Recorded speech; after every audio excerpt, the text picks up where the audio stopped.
மதுரை மாவட்டம் மேலூர் அருகே விசிகாவை சேர்ந்த இளைஞர்கள் சிலர் சாலையின் நடுவே இருசக்கர வாகனங்களை நிறுத்தி ரகளையில் ஈடுபட்ட வீடியோ வைரலாகி வருகிறது.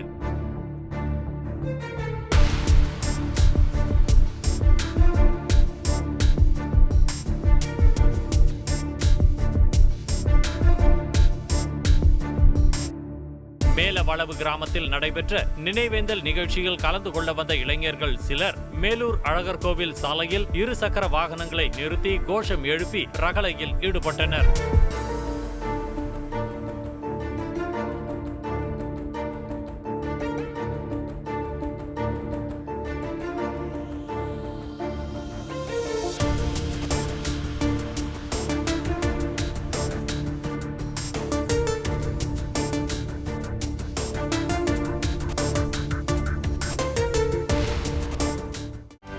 செய்திகளை உடனுக்குடனும் துல்லியமாகவும் தெரிந்து கொள்ள சப்ஸ்கிரைப் பண்ணுங்க.